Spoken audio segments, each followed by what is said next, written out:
जमीयत उलमाए हिंद के महमूद मदनी साहब हमारे साथ हैं। सर, कल जो मंच से जो बात कही गई, मैंने तीनों दिन का कार्यक्रम आपका देखा सुना, तो कल जो अरशद मदनी साहब जो बोल रहे थे उस पर तमाम लोगों को आपत्ति होने लगी। उनका कहना है, जैसे मेरी कल जैन मुनि लोकेश जी से भी बात हुई थी, उन्होंने कहा कि जो लोकेश जी कह रहे हैं, हमारी ये एक कंट्री की लार्जेस्ट मुस्लिम ऑर्गेनाइजेशन है। 5 दिन से हम लोग डिफरेंट सब्जेक्ट पर मंथन कर रहे थे।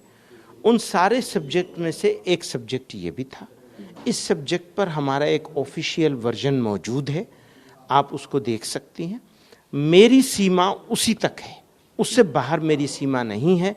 मैं असमर्थ हूँ इस बात पर के लिए कि मैं किसी भी बड़ी शख्सियत के किसी स्पीच के किसी भाग, किसी हिस्से के ऊपर कोई टिप्पणी करूं। मैं असमर्थ हूं। मेरी एक आपसे विनती है और ये आशा है कि आप इस बात को लोगों तक पहुंचाएंगे कि किसी को कोई ठेस पहुंची है, तकलीफ पहुंची है, उसके लिए मैं माफ़ी चाहता हूं। मैं ऐसा समझता हूं कि उनको वहाँ बुलाया गया, उन्होंने अपनी बात पहले भी कही, फिर मौलाना अरशद मदनी साहब की बात के बाद भी अपनी बात कही।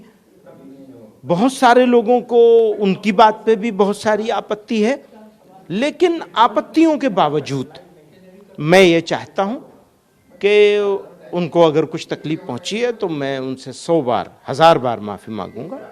मेरा संबंध है उस संस्था से जिसको वो बिलोंग करते हैं, सर्वधर्म संसद की तरफ से यहाँ आए थे। मैं भी उसके फाउंडर्स में से एक हूँ, या जब फाउंडेशन जब रखी गई तो मैं भी उसमें शामिल रहा। मैं ये ना कहूँ कि मैं फाउंडर्स में से हूँ। तो मेरे लिए जो भी इंसिडेंट हुआ है वो बहुत अपमानजनक और बहुत अफसोसनाक है और बहुत दुर्भाग्यपूर्ण है। मुझे अफसोस है उसका।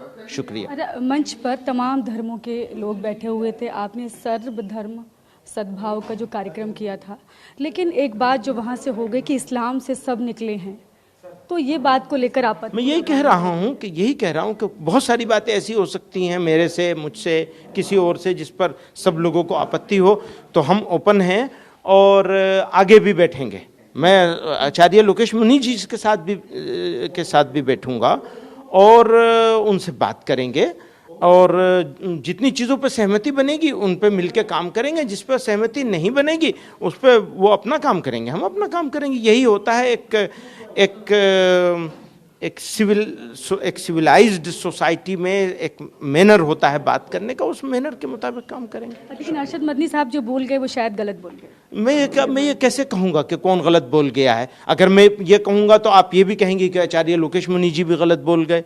तो इसलिए ये बात तो करने की नहीं है, मेरे करने की नहीं है। कम से कम हम किसी को किसी बात से भी सहमति और असहमति दोनों हो सकती है। इत्तेफाक रखते हैं उनकी बात से? भाई यही तो बात है ना, मैं क्या इत्तेफाक रखूँगा? मैं एक प्रोग्राम का ऑर्गेनाइज़र हूँ और मेरा काम है कि लोगों को जमा करना, अलग अलग सोच के लोगों को जमा करना।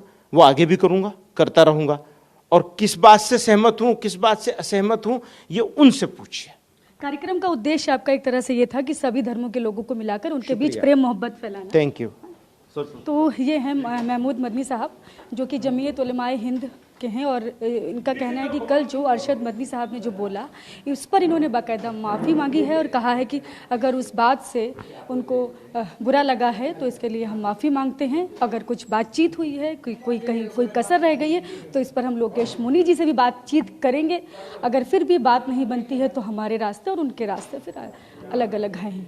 कैमरा पर्सन राजू के साथ में शालिनी वाजपेयी, TV9।